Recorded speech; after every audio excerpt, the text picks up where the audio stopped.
گھر کے کبھی نہ ختم ہونے والوں کو ہم کس طرح سے مینیج کر سکتے ہیں وہ ہماری اسکل بتاتی ہے۔ جی ہاں، تو السلام علیکم and welcome back to my channel. آپ سب کیسے ہیں؟ امید ہے سب ٹھیک ہوں گے، خوش ہوں گے۔ الحمدللہ میں بھی بالکل ٹھیک ہوں۔ تو جی یہاں بن رہا ہے ناشتہ، اور آپ دیکھ رہے ہوں گے کہ میں نے یہ برنر پہ چائے رکھی ہوئی ہے کیونکہ گیس چلی گئی تھی۔ تو اس کے بجائے کہ اس پہ ہلکی آنچ پہ بھی میں رکھتی تو میں نے جلدی سے بس برنر آن کیا اور میں نے یہ چائے رکھ دی۔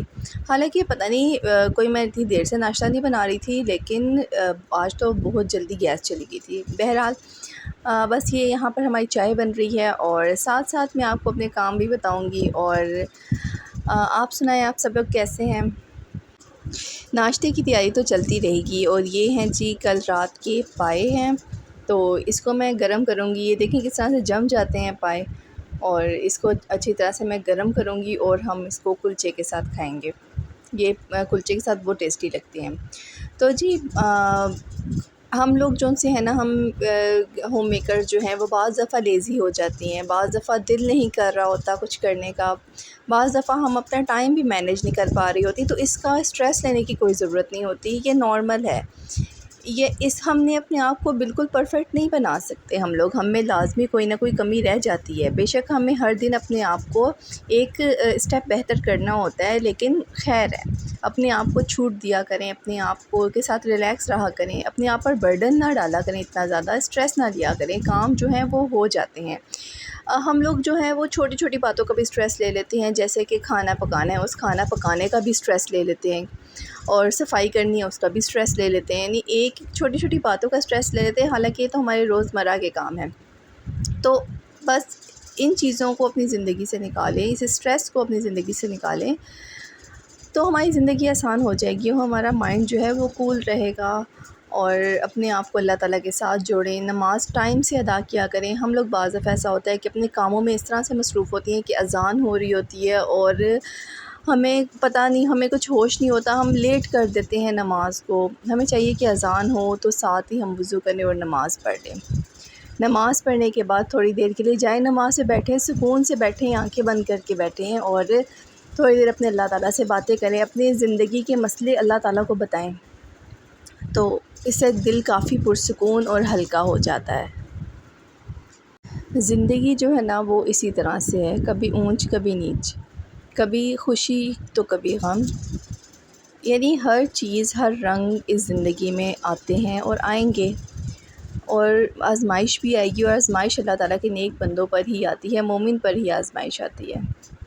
تو اس طرح ہوتا ہے کہ بعض دفعہ ہم لوگ گھبرا جاتے ہیں، ہم ڈر جاتے ہیں، گھبرا جاتے ہیں۔ ہمیں اللہ تعالیٰ پہ توکل رکھنا چاہیے، اللہ تعالیٰ سے اچھی امید رکھنی چاہیے کہ اللہ تعالیٰ سب بہتر کر دے گا، اور جو آزمائش ہمارے پاس آئی ہے نا، وہ ہمیں کچھ نہ کچھ سکھانے کے لیے آئی ہے۔ اپنی زندگی کو دیکھیں، اپنی زندگی میں پیچھے جا کے اپنے پاسٹ کو دیکھیں، کوئی ایسا ایونٹ، کوئی ایسا واقعہ جس میں آپ اس وقت آپ کو بہت مشکل ہو رہی ہو، لیکن وہ لازمی آپ کو کوئی نہ کوئی سبق دے کر گیا ہوگا۔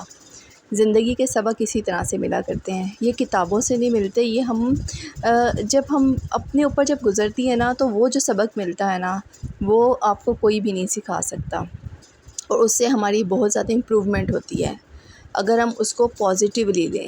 اس لیے جب بھی لائف میں کوئی مشکل آئے تو سب سے پہلا جو بات ہوتی ہے نا، وہ یہ ہے کہ اپنا تعلق اللہ تعالیٰ کے ساتھ بہت مضبوط کر لیں، اور اس کے بعد اپنے آپ کو جو ہے وہ پرسکون رکھیں، اپنے دماغ کو اسٹریس فری رکھیں، کوشش کریں، کیونکہ اسٹریس بار بار دماغ کی طرف آتا ہے، بار بار سوچیں آتی ہیں، لیکن ہمیں خود سے ان سوچوں کو پیچھے کرنا ہے، ہمیں خود سے ایکٹیو ہو کر دھیان رکھنا ہے کہ ہمارے دماغ میں کیا سوچیں آ رہی ہیں۔ لیکن اگر سوچیں جان نہیں چھوڑ رہی تو ان کو لکھ لیں، جرنلنگ اسٹارٹ کر لیں، اپنے آپ کو ریلیکس کریں، اپنے آپ کو ہلکا کریں، اور اللہ تعالیٰ سے اچھی امید رکھیں، اللہ تعالیٰ سب کچھ ٹھیک کر دیں گے، اللہ تعالیٰ سے اچھا گمان رکھیں۔ آئی ہوپ جی آپ کو میری ویڈیو پسند آئی ہوگی، میرے چینل کو لائک، شیئر، سبسکرائب لازمی کیجیے گا اچھے اچھے ٹاپک سننے کے لیے، اور مجھے کوئی ٹاپک سجیسٹ بھی کیجیے گا جس کے بارے میں آپ سننا چاہتے ہوں۔ اور یہاں پر آلو گوبھی کی ریسپی جو ہم سب اسی طریقے سے بناتے ہیں، اس میں کوئی خاص بات نہیں ہے، گوبھی کو میں نے کٹ کر لیا، اس کے جو یہ تھوڑی موٹا والا حصہ ہوتا ہے نا، اس کو الگ سے میں پہلے سے ڈال کے بھونتی ہوں مسالے میں۔ پیاز میں نے اس میں نہیں ایڈ کیے تھے، بس لہسن ادرک کا پیسٹ ایڈ کیا تھا، اور اس کے بعد ٹماٹر ڈالے تھے، اور نمک مرچ اور ہلدی ڈال کر اس پہ میں نے گوبھی کے وہ پیس ایڈ کر دیے تھے۔ ساتھ میں ایک طرف توے والے آلو بنا رہی تھی، اس میں نے ہلکا سا پانی ڈال کے رکھا تھا اور ڈھک دیا تھا تاکہ یہ گل جائیں۔ جب یہ گل گئے تو اس میں نے تھوڑا سا آئل ڈالا اور اس کو اس طرح سے ہلکا سا فرائی کر لیا۔ اس سے یہ ہے کہ اتنا آئلی چیزیں کھانا بھی اچھا نہیں ہوتا، اور یہ بھی ہوتا ہے کہ ہمارا دل بھی کر رہا ہوتا ہے ایسی چیزیں کھانے کا، تو اس طرح سے بھی ٹیسٹ سیم وہی چپس والا ہی آیا تھا، لیکن بس یہ ہے کہ اس میں آئل کم یوز ہوا تھا، جو کہ ہمارے ہیلتھ کے لیے بہت اچھا ہے۔ تو جی میرے چینل کو لائک شیئر سبسکرائب لازمی کیجیے گا، دعاؤں میں یاد رکھیے گا۔ اللہ حافظ۔